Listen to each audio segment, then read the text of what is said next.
மனித உரிமை போராளி ஸ்டேன் சுவாமி அவர்களின் 3ஆம் ஆண்டு வீரவணக்கடால் நிகழ்வில் உறுதியேற்கிற இந்த நிகழ்வுக்கு தலைமை ஏற்றிருக்கிற தோழர் ஜமி அவர்களே, இந்த நிகழ்ச்சியிலே பங்கேற்று நிறைவாக உரை நிகழ்த்திருக்கிற விடுதலை சிறுத்தைகள் கட்சியினுடைய தலைவர், தமிழ் இனத்தினுடைய தன்மான போராளி, எழுச்சி தமிழர், நாடாளுமன்ற உறுப்பினர் அண்ணன் திருமா அவர்களே, மாநிலங்களவை உறுப்பினரும் திராவிட முன்னேற்றக் கழகத்தின் நாடாளுமன்ற உறுப்பினருமான சட்டத்துறை செயலாளர் அன்புக்குரிய அண்ணன் என்ஆர் இளங்கோ அவர்களே, மனிதநேய மக்கள் கட்சியினுடைய தலைவர் சட்டமன்ற உறுப்பினர் பேராசிரியர் ஜவஹருல்லா அவர்களே, மார்க்சிஸ்ட் கம்யூனிஸ்ட் கட்சி, இந்திய கம்யூனிஸ்ட் கட்சி உள்ளிட்ட கட்சிகளினுடைய தோழர்களே, இந்த நிகழ்வை ஒருங்கிணைத்திருக்கிற மனித உரிமை காப்பாளர் கூட்டமைப்பினுடைய தேசிய செயலாளர், குரலற்றவர்களினுடைய குரலாய் தமிழ்நாட்டுக்கு பெருமை சேர்க்கக்கூடிய வகையில் தொடர்ந்து மனித உரிமைகளுக்காக போராடி கொண்டிருக்கின்ற வழக்கறிஞர் பேரன்புக்குரிய ஹென்றி திவேன், நன்றி உரையாற்றக்கூடிய தோழர் ஆசிர் உள்ளிட்ட அனைவருக்கும் அன்பு வணக்கம். ஸ்டேன் சுவாமி அவர்களினுடைய 3ஆம் ஆண்டு நினைவு நாளை ஒட்டி, அது ஜூலை 5ஆம் தேதி நினைவு நாளாக இருந்தாலும், இன்றைக்கு இந்த அரங்கத்தில், தியாகராயர் அரங்கத்தில், திராவிட இயக்கத்தினுடைய மூத்த தலைவராக இருந்து உருவாக்கிய தலைவர்களில் ஒருவரான தியாகராயர் மன்றத்தில் நடைபெற்று கொண்டிருக்கிற இந்த நிகழ்வில் முன்வைத்திருக்கிற கோரிக்கைகள்,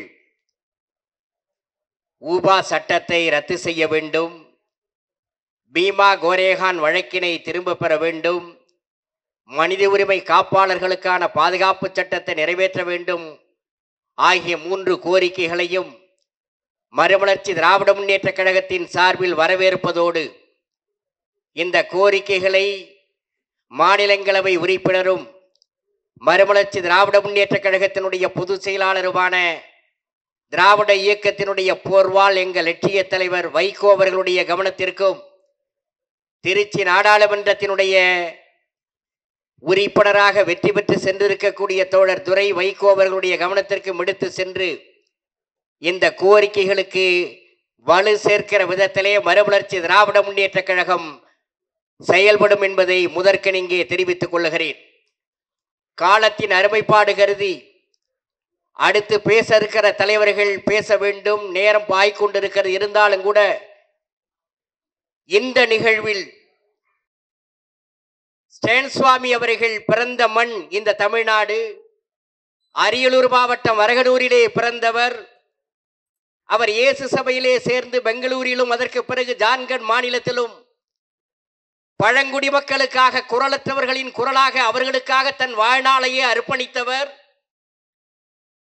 வட உரிமை பாதுகாப்பு சட்டத்தை மத்திய சர்க்கார் நிறைவேற்றிய போதும் காலங்காலமாக எந்த காடுகளிலே வசித்தார்களோ அந்த பழங்குடி மக்களை, எந்த மலை அடிவாரங்களிலே வாழ்ந்தார்களோ அந்த மக்களை விரட்டி அடித்துவிட்டு, அந்த காடுகளிலும் மலைகளிலும் கீழே புதைந்து கிடக்கிற கனிம வளங்களை பன்னாட்டு ஏகாதிபத்திய முதலாளிகளுக்கு தாரை வார்ப்பதற்காக சட்ட திருத்தங்களை கொண்டு வந்த நேரத்தில் அதை எதிர்த்து போராடுவதற்கு வெறும் அருள் தந்தையாக அல்ல, அந்த மண்ணில் இருக்கக்கூடிய பழங்குடி மக்கள் கையில் அவர் ஆயுதமேந்தி போராடுங்கள் என்று சொல்லவில்லை. ஆனால் ஜார்க்கண்ட் அரசை நிலைகுலைய செய்யக்கூடிய போராட்டத்தை அந்த எளிய மனிதர்களை ஒன்று திரட்டி நடத்தி காட்டி, இளைஞர்களை திரட்டி பழங்குடி மக்களின் உரிமை போராளியாக வாழ்ந்தவர் ஸ்டேன் சுவாமிகள். இளைஞர்களை கைது செய்வார்கள், மாவோயிஸ்டுகள் என்று முத்திரை குத்துவார்கள், துப்பாக்கி சூட்டுக்கு பலியானர்களை போல மீதி இருப்பவர்களை கணக்கு காட்டுவதற்காக சிறையிலே தள்ளுவார்கள். இது தொடர்ந்து ஜார்க்கண்ட் மாநிலத்திலே நடந்து வந்த கொடுமை. அதற்கு முற்றுப்புள்ளி வைக்க வேண்டும் என்பதற்காக போராடினார். இந்திய அரசியல் சாசனத்தினுடைய 5வது அட்டவணையில் பழங்குடி மக்களுக்காக இருக்கக்கூடிய உரிமைகளை நிலைநாட்ட வேண்டும் என்பதற்காக குரல் கொடுத்தார். பார்த்து கொண்டே இருந்தார்கள் எந்த வழக்கிலே அவரை சிக்க வைக்கலாம் என்று. பீமா கோரேகான் வழக்கு வந்த நேரத்திலே சிந்தனையாளர்களை, சமூக செயல்பாட்டாளர்களை, மனித உரிமை போராளிகளை கைது செய்து கேள்வி முறையின்றி சிறைச்சாலையிலே இன்று வரையிலே அடைத்து வைத்திருக்கிறதே மோடி சர்க்கார். தேசிய புலனாய்வு முகமை, அது மத்திய அரசாங்கத்தினுடைய சட்டப்பூர்வ ரவுடி பட்டாளம் NIA. அவர்கள் நினைத்தால் எங்கே வேண்டுமானாலும் நுழையலாம், எந்த மாநிலத்துக்குள்ளேயும் போகலாம், யாரை வேண்டுமானாலும் கைது செய்தலாம், சிறையிலே செல்லலாம். இப்படி வரம்பற்ற அதிகாரத்தை கொடுத்து NIA சட்டத்தை திருத்தி வைத்துக் கொண்டு, ஊபா சட்டத்தை வைத்துக் கொண்டு எல்கர் பரிஷத் நடத்திய அந்த பீமா கோரேகானில் நடைபெற்ற நிகழ்ச்சி, அதிலே பங்கேற்காதவர்கள், அதிலே கலந்து கொள்ளாதவர்கள், அது சுதா பரத்வாஜாக இருந்தாலும், கவிஞர் வரவரராவாக இருந்தாலும், கௌதம் லவ்லகாக இருந்தாலும், கோன்சால்ஸாக இருந்தாலும், அனைவரையும் கைது செய்து சிறைச்சாலையில் இந்த சட்டங்களின் மூலம் பூட்டி வைத்திருக்கிறது. அதே சட்டத்தை பயன்படுத்தி தான் ஸ்டேன் சுவாமி கைது செய்யப்பட்டார். 2020 அக்டோபர் 8ஆம் தேதி கைது. எதற்காக கைது செய்யப்படுகிறோம் என்று தெரியவில்லை. ஜார்க்கண்ட் மாநிலத்திலே அரசை எதிர்த்து போராடிய பொழுது, பசுமை வேட்டை நடந்த நேரத்திலே கூட மக்களை திரட்டி போராடியவர். ஆனால் பீமா கோரேகான் வழக்கிலே அவர் சேர்க்கப்பட்ட பொழுது அவரிடத்தில் கேட்கும் போது சொன்னார், என்னுடைய இங்கே திருமுருகன் காந்தி சொன்னதை போல என்னுடைய கம்ப்யூட்டரில் இருந்து எடுத்தார்களாம், என்ன எடுத்தார்கள் என்று தெரியவில்லை, வழக்கை ஜோடனை செய்திருக்கிறார்கள். இப்படித்தான் செய்தார்கள்.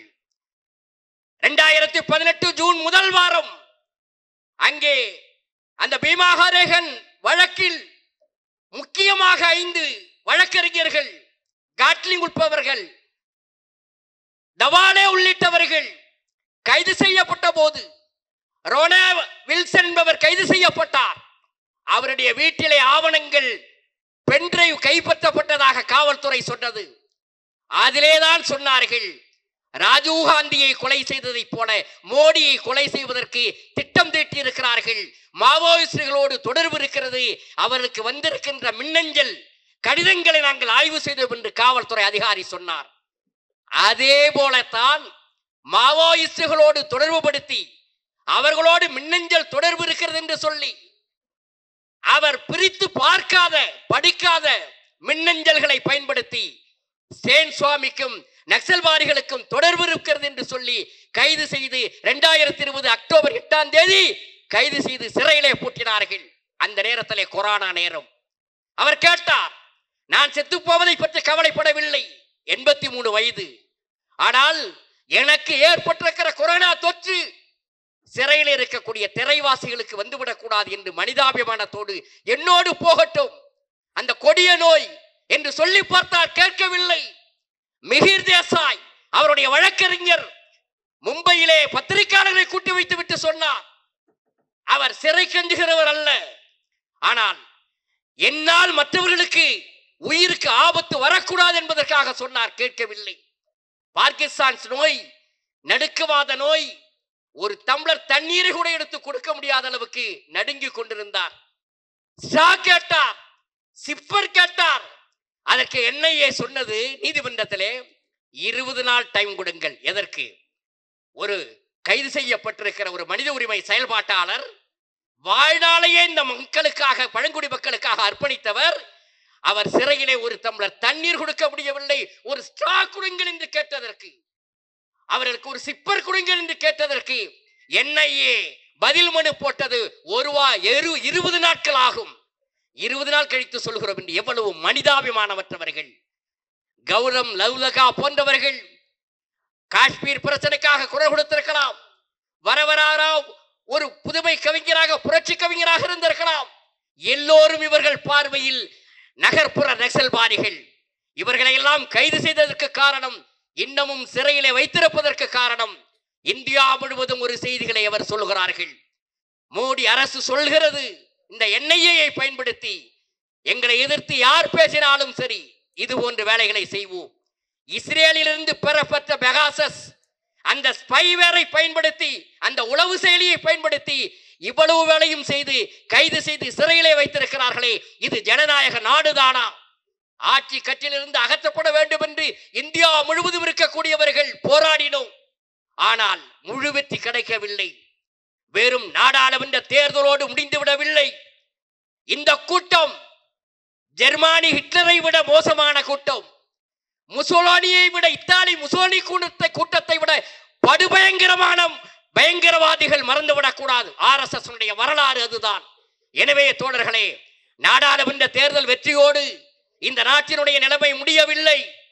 ஜனநாயகத்தை பாதுகாக்க, அரசியல் சாசனத்தை பாதுகாக்க, அடிப்படை உரிமைகளை பாதுகாக்க, மனித உரிமை போராளிகளை பாதுகாக்க நாம் இங்கே வைத்திருக்கக்கூடிய கோரிக்கைகளை நாடாளுமன்றத்தில் எழுப்புவோம், சட்டமன்றத்தில் எழுப்புவோம். அதை விட நீதிமன்றங்களை விட நீதிமன்றங்களில் மக்கள் மன்றத்திலையும் எழுப்பி வெற்றி பெறுவதற்கு நாம் எல்லோரும் ஒன்றிணைந்து குரல் கொடுப்போம் என்று சொல்லி இடம் சாருகிறேன். நன்றி, வணக்கம்.